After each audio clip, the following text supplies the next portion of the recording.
Kanté, médecin généraliste, médecin du travail, échographiste, directeur de la clinique médicale Kër Marie. Aujourd'hui, on va parler un peu d'actualité. On va parler un peu d'actualité parce que ñu bëre dañ may interpeller par rapport à un fait qui s'est passé la semaine dernière wala il y a une dizaine de jours mooy affaire nouveau-né bu Kaolack bi donc ñu bëri dañ ma poser la question à savoir lan mooy ictère néonatal donc tey dañuy waxu ictère néonatal donc ictère soo leen déggee ictère des fois am na ñoo xam ne dañuy wax moom mooy jaunisse am na ci olof yi ñoo xam ne dinañ la ne moom mooy pays donc moom mooy c'est une coloration jaune des muqueuses et des téguments naka nañ koy xamee donc dañ koy rechercher dañ koy seet ci bët yi seet ko ci lèvres yi seet ko ci lamine bi seet ko également au niveau de la peau seet ko ci paume des mains ou bien la plante des pieds donc pour ñu wax ictère néonatal donc comme ni mu la ko waxee ictère boo xam ne xale bi dafa judduwaale donc ak moom donc ictère yooyu dañu am ay caractères lu ñuy wax caractère descendant ou bien caractère ascendant donc caractère descendant c'est-à-dire ictère bi dafa généraliser dafa laal yaram bi yépp ci ictère yooyu mën nañu distinguer ñaari façon parce que il faut ñu def distinction bi loolu moom moo ñuy permettre ñu def prise en charge bi premier bi moom mooy ictère ak à bilirubine libre donc boobu dafay am lu muy àndal li muy àndal c'est-à-dire suñu seetee saw xale bi saw bi dafay clair et suñu xoolee selles yi dafay normaux coloré donc coloration normale lay am beneen bi ictère à bilirubine conjuguée boobu li muy àndal urine yi dafay foncé selles yi donc dafay décoloré léegi li tax ñuy def distinction boobu entre ñaari ictères yooyu loolu dafa am solo pour prise en charge bi parce que pour premier bi ictère à bilirubine libre bi boobu pour faj ko dañuy def li nga xam ne moom mooy photothérapie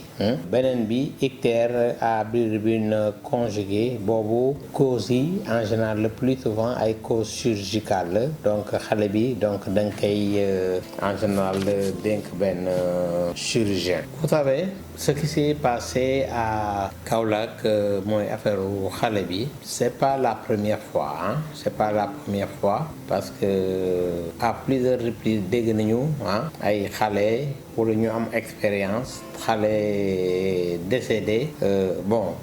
ñu am impression que dafa décédé ñu jël ko dugal ko ci benn morgue wala mu am nuñ koy traité de façon spontanée de façon brutale xale boobu dellusiwaat man am naa ci expérience personnelle mos naa toog ci benn plateau médical benn centre de santé ñu andil ma benn bulletin de décès ñu ne ma médecin chef bi nee na dafa génn dafa yàkkamti mu ne nga signer ko certificat de décès bi écoute man leen man mënuma signer certificat de décès tant que gisuma corps bi ñu ne ma corps bi dugal nañ ko ci biir morgue bi man leen ba léegi andil leen ma ko rek man ma def sama constat léegi biñ ma andilee xale bi ma jël sama stéthoscope ma déglu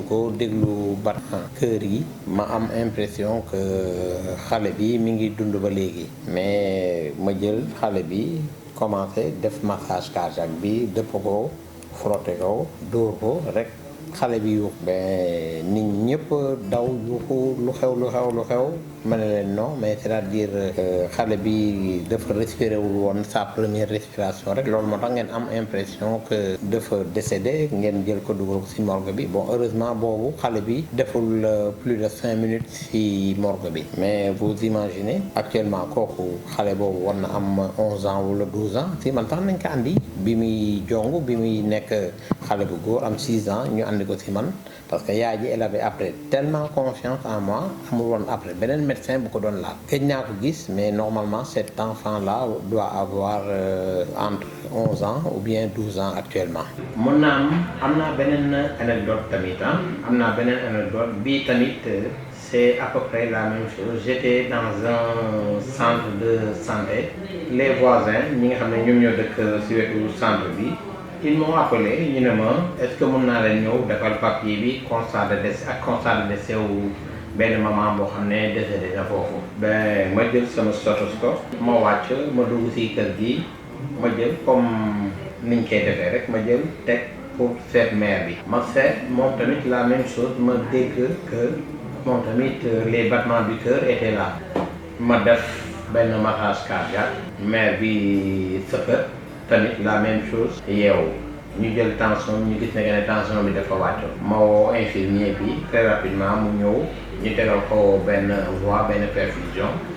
et puis yéegalaat tension bi. la maman dafa yeewu 10 minutes plus tard dafa saaga waa kër gi saaga la nag ay saaga yoo xam ne mais c'est-à-dire nee na bii gars yi di ñëw di wax ne que ne moom dem na nee na mu ngi leen di dégg mais mënu leen tontu biñ koy téye di ko takk di ko teg benn sër nee na mu ngi leen di sentir nee na mu ngi leen di wax ne que ne bu leen ma takk bu leen ma muur parce que maa ngi fii mais les gens ils ont continué ba takk ko ba muur baax yëpp après door ma woo mais bii mu yeewee mais dafa saaga waa kër gi yëpp nee na da ngeen ma man ngeen bëgg rek. Et cette dame là je vous assure bien qu'étant âgée elle a survécu après 2 ans parce que après 2 ans plus tard man ci tam bopp man maa def constat de décès mais boobu nag cette fois-ci elle était bien morte ça. Donc c'est pour vous dire li may wax nii nag waxuma ko parce que dama bëgg a défendre benn personnel de santé wala dama bëgg a andi loo xam ne day jaxase xelu nit ñi mais dama koy wax parce que tout simplement c'est pour encore ramener les gens à la raison parce que on doit revoir notre système de santé, voir les responsabilités et puis surtout suñu éducation. dama koy wax parce que tout simplement Sénégal doy na waar léegi torop jaxasoo na donc lii dafa nekk ay éléments yu ndaw rek yoo xam ne day firndeel yenn kii yi nii dëkk bi jaxasoo donc war nañu seetaat suñu bopp et du plus petit donc jusqu'au plus grand donc juste c'était donc benn élément bu ndaw donc bu ma bëggoon dugal pour wax pour à cause de l'actualité certes mais également pour jéem a delloo xelu nit ñi donc nañu seetaat suñu bopp bu baax suñu éducation surtout donc maa ngi terminer donc émission bi comme d'habitude di remercier suñu partenaires yi et notamment suñu technicien yi Ousmane naka maa ngi lay remercier vraiment si sa disponibilité di remercier également directeur Activision ak ñi nga xam ne ñu ngi seetaan yëpp merci beaucoup wasalaam